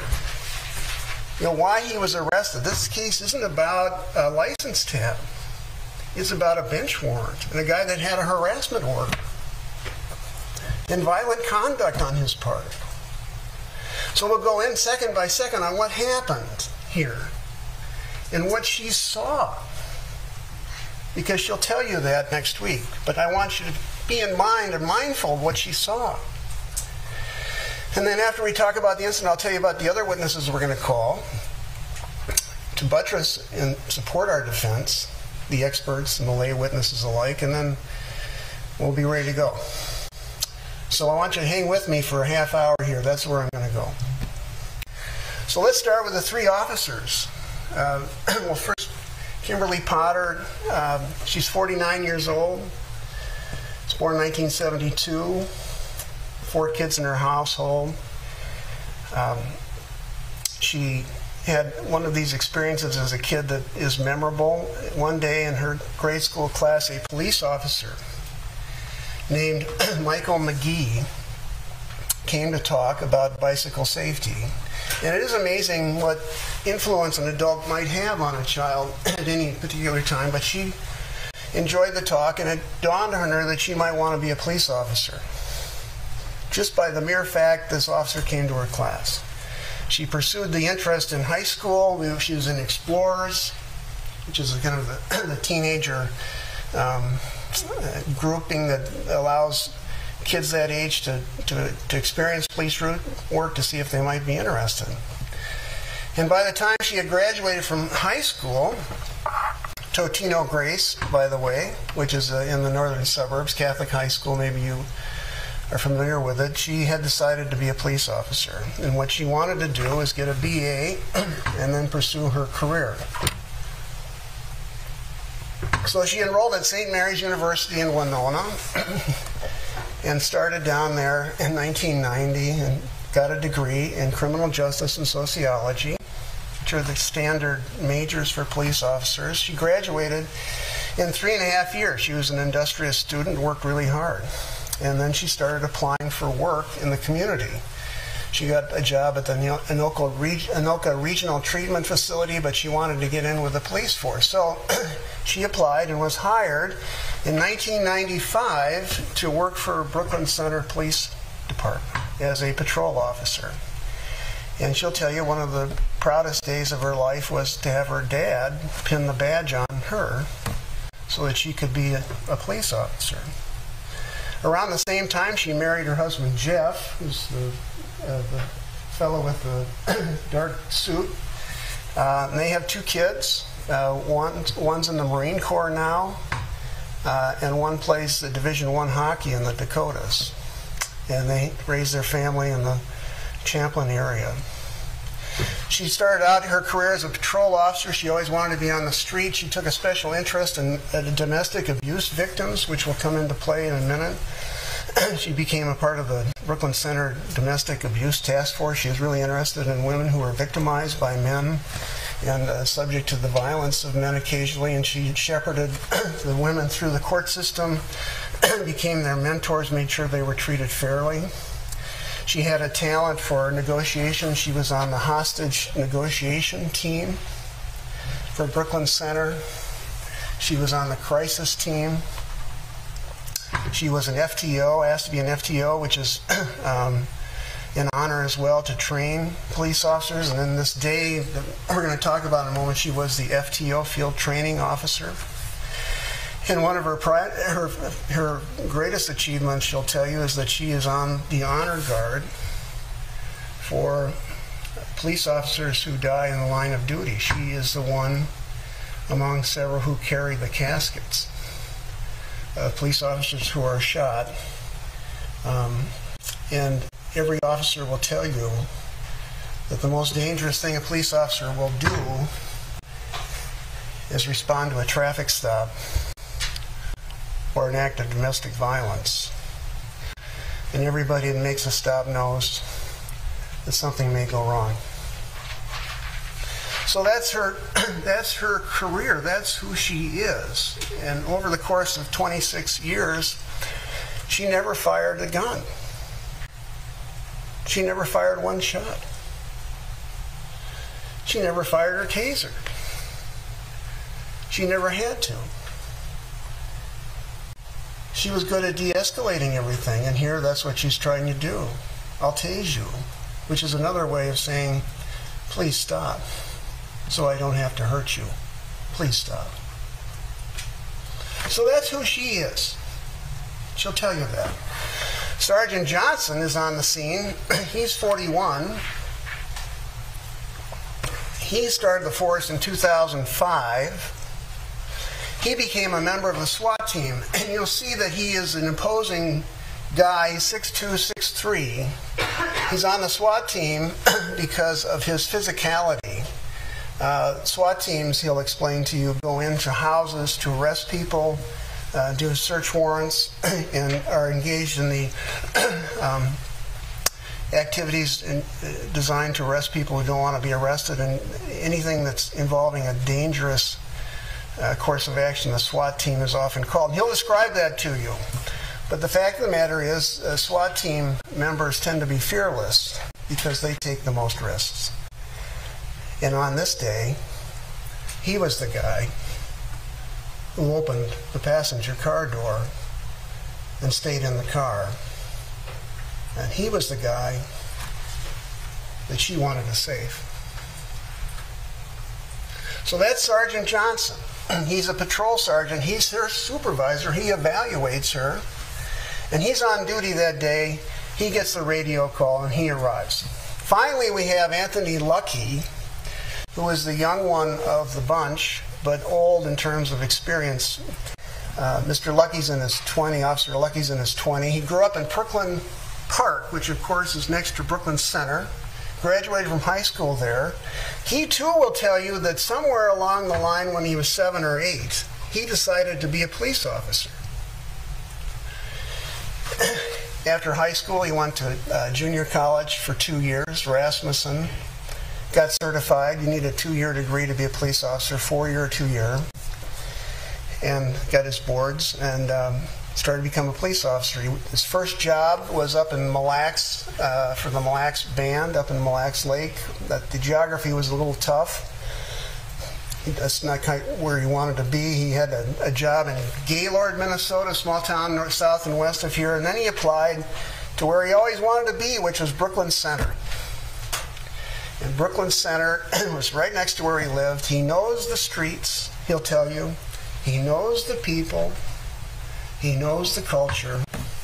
He has intuitions about what is occurring because he grew up here. And in a sense, wait for him to testify as well. So those are the 3 people that really know what happened here. Let me go now into April 11th. On this day, Officer Lucky is supervised, as we said, by former Officer Potter. They start the shift. It's a Sunday. It's non-eventful. Nothing is happening much on a Sunday in April in Brooklyn Center, but they're on routine patrol. An FTO supervises the new police officer. Officer Lucky just started in February of this year. And he's driving along and he sees a white GM Buick in a turn lane. The signals are opposite. Instead of turning left, there's a signal to turn right. His curiosity is piqued. He decides to follow the car. It's his decision. As he follows the car, he runs the plate. He notes that the tabs are expired. He sees a Christmas tree hanging from the mirror. But this case isn't about tabs. It's not about Christmas trees. He has a right to stop. He makes the decision. It's his own decision. She joins it. She doesn't oppose it. And he stops the car. And you're going to see a much longer video as we go through here. So he does what he's trained to do. He walks up to the car door. The window comes down. He immediately notices the odor of marijuana. They didn't tell you that last hour. He sees marijuana shake inside the car. He asks for a license. Mr. Wright, excuse me, who is driving the car, has no license. He can't give him one. His license is suspended. He asks for insurance. Officer Lucky does, because in Minnesota, to drive a car, you got to have insurance. And the reason you have insurance is that should you get into a crash, that the victims of your crash can be compensated. And the only insurance card that Mr. Wright could produce was something 4 years old in a different name. So we've got some flags here going on. It's not anything about the tabs any longer. It's about someone who shouldn't be driving a car at all. Lucky goes back to the car. They get in. He runs a warrant check. Standard. There are different databases that can be used to run a warrants check. If you've ever stopped, this has happened to you as well. But so he runs a check, and you'll hear the audio of it, and there's a warrant for him.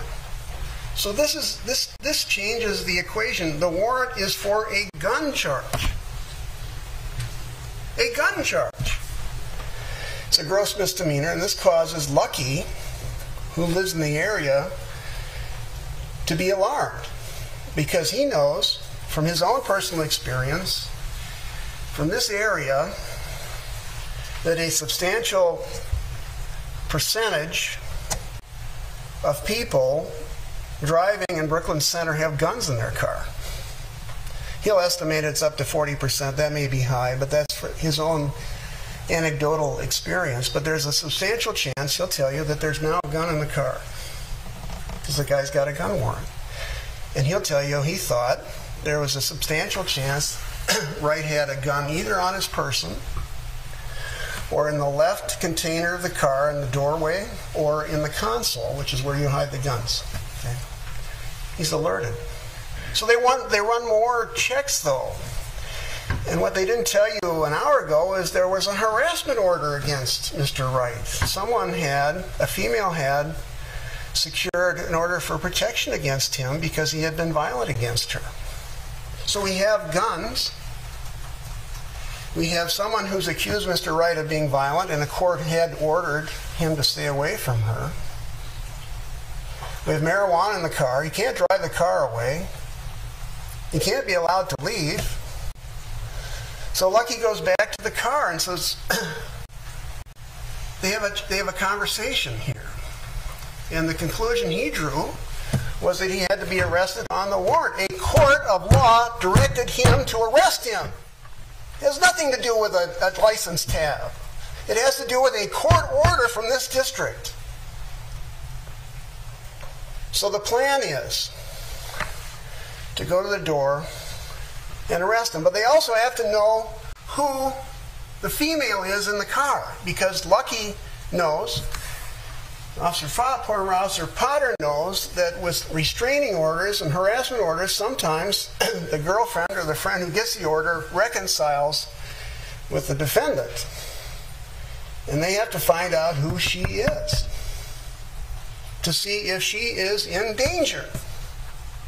This is standard police work. No fault can be had for the strategy here. So Lucky walks up to the door, tells him, Mr. Wright, to get out. He can't arrest him inside the car. So he directs him to get out, and about the same time, all three of them say, you're under arrest. And Johnson, by this time, has conferred. He knows what the situation is, too. So there's an arrest warrant for a gun. In hindsight, I suppose, they could have taken Mr. Wright further back. But all these officers will say that sometimes they arrest at the doorway. But the plan was to cuff him and then figure out what to do. They had to cuff him, recheck the warrant, recheck the woman, and then figure out what to do. This is all legitimate. This is all legitimate police work. And all Mr. Wright had to do was surrender on the warrant, which he had to have known about. That's all he had to do. So he gets him out of the car, Lucky does. And then you hear on the videotape, which you'll hear many times, is he turns Dante Wright to the car, tries to get his arms back, which is what he's supposed to do, and then Wright starts to tense up. And Lucky says, don't tense up. Don't tense up. Don't do it, bro. I think it's the language that you'll hear. So we have someone who's supposed to surrender and doesn't want to surrender. And he gets back in the car, and it's chaotic. It's fast moving. This is really quick. Mr. Wright is extremely fast. He knows exactly what he wants to do, and that is escape. So he twists and turns back in the car. And at this point, Johnson enters the car. Johnson holds, as I say, the gear shift, so he can't drive. Lucky's trying to hang on, and at this point, he has to be stopped. He can't just drive away, because the police officers know that fleeing a police officer is also a felony. And fleeing at a dangerous speed, which you saw in the video, is a dangerous felony. It's a crime of violence. They also know they can't let him go. They can't. The court has said arrest him. I'll tase you, I'll tase you, I'll tase you, she says. It's clear, it's direct, it's rooted in her hostage crisis training. She announces what's going to happen to him. She hopes, as I tell you, that he will comply, be arrested. She repeats it twice. I'll tase you, I tase you, and there's 5 seconds. And then, as I told you, she sees Johnson, whose location was key to the case, because if this guy drives away, he's dead.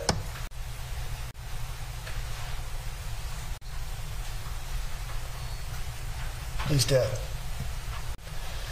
So the moment, what happens, she shouts, taser, taser, taser, and one of the issues for you, or the key issue in the case for you, is what was her conscious thought as to whether or not she had a taser in her arm, or whether or not she had a gun. The objection is overruled. The evidence will show you, in her own testimony and in your intuition after watching the video 10 times, is that she believed that she possessed a taser. That's why she said taser, taser, taser. She didn't say gun, gun, gun. And if she believed that she had a taser, which she did, then she did not have an awareness of possessing a gun. You know, the crimes alleged here are going to be defined by Judge Chu at the end of the trial, but it's just not shooting somebody. That's not the crime.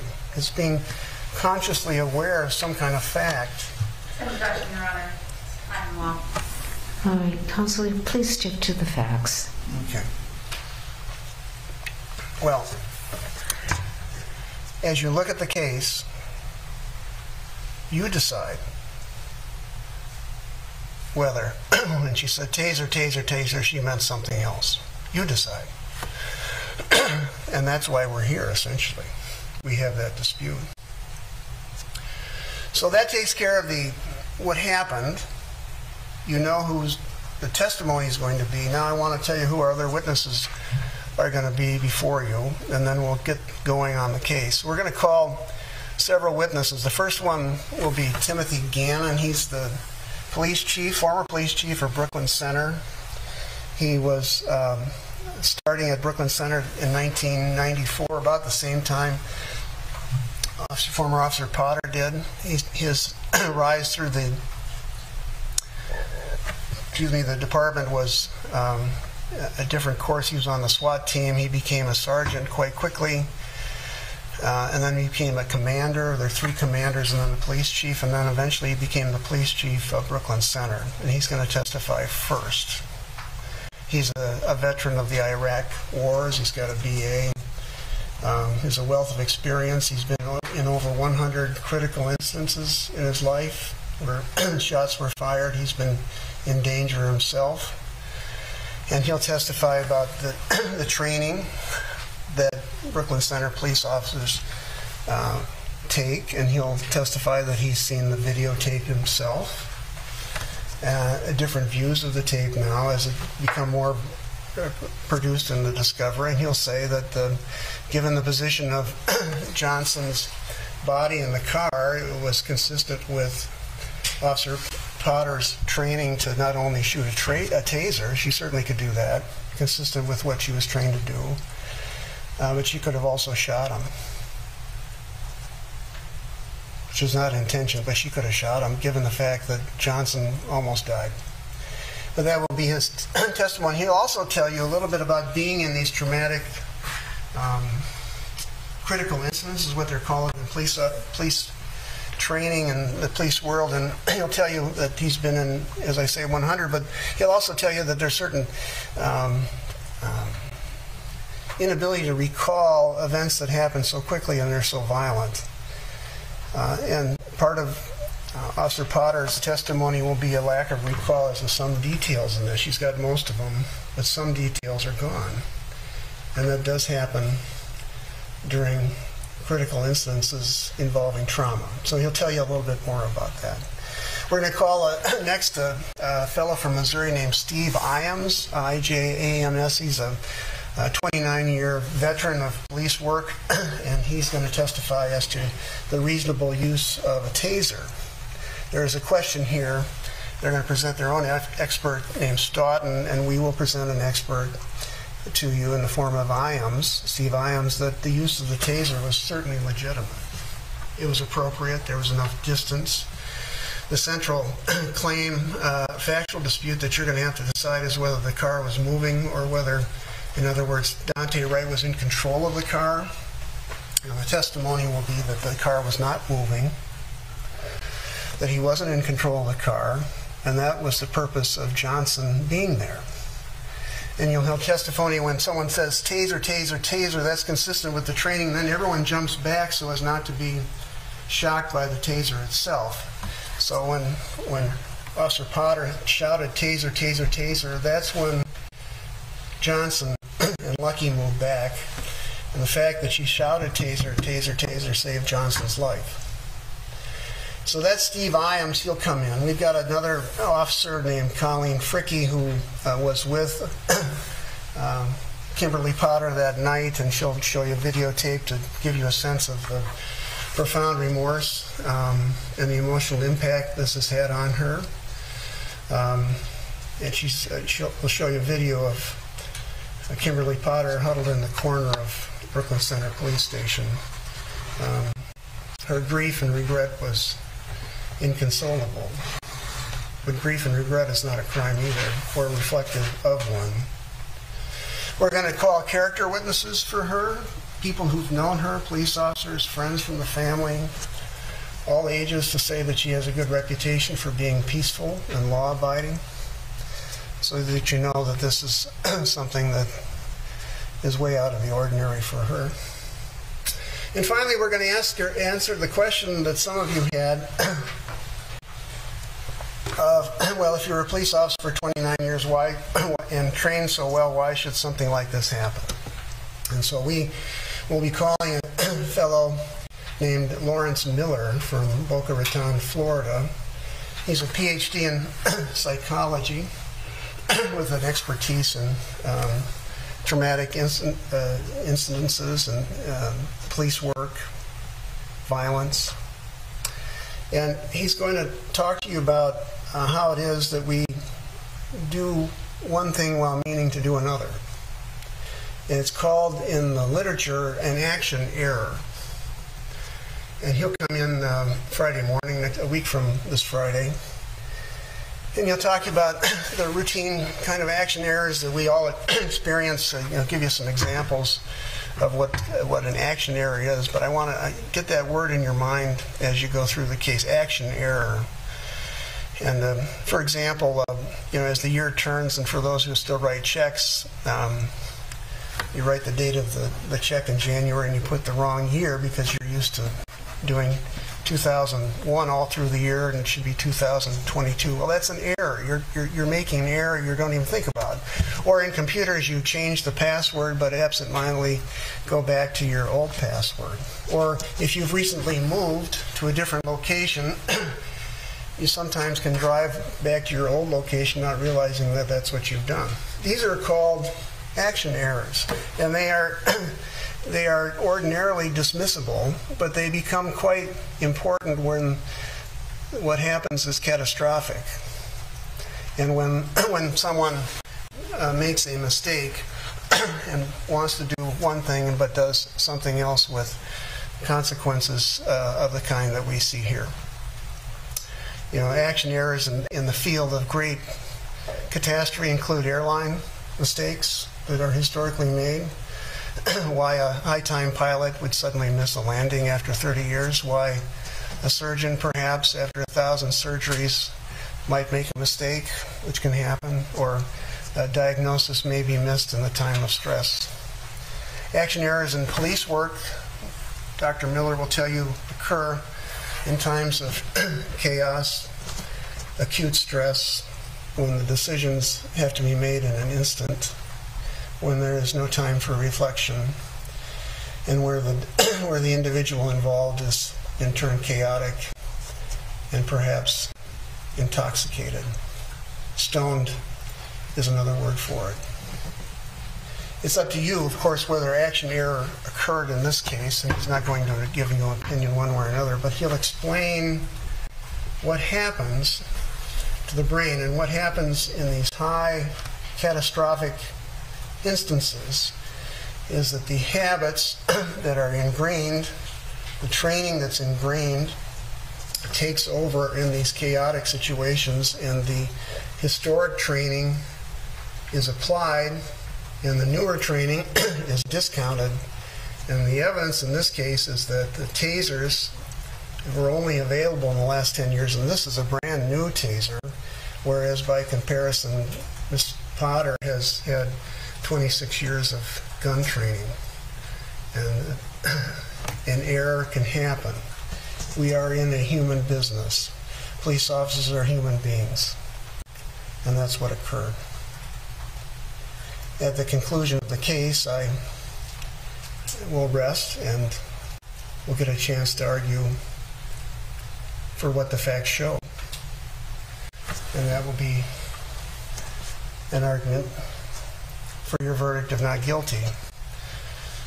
Ms. Potter's good name has been besmirched by this allegation, which is not true, and by the press coverage, which has been slanted, and we seek to reclaim it. And reclaim it we will. And our request for you to find her not guilty will be well deserved.